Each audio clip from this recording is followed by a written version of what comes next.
trip on Velocicoaster, which will be opening next year. It's looking nice right now.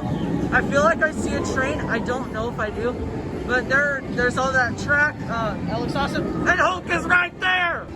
I cannot stop staring at it. It's beautiful. Okay, I cannot wait to ride that one day. I can't stop freaking looking at it. It's beautiful.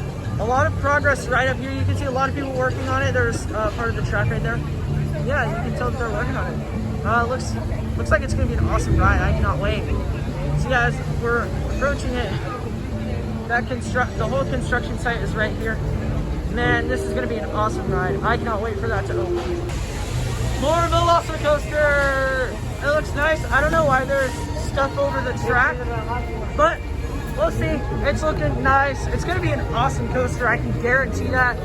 I think Intamin's really gonna strike out of the park with this one. I cannot wait. So hopefully come back and ride this sometime. So yeah.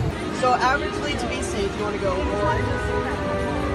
2, and then it'll show green on the screen, right?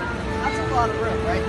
Averagely, most ride obstacles just walk by and be like, not even touch it, just. And that's how they'll test the seats, right? Okay.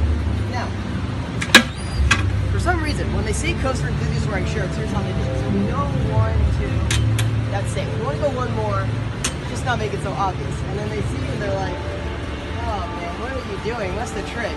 And then what they really do is just be like,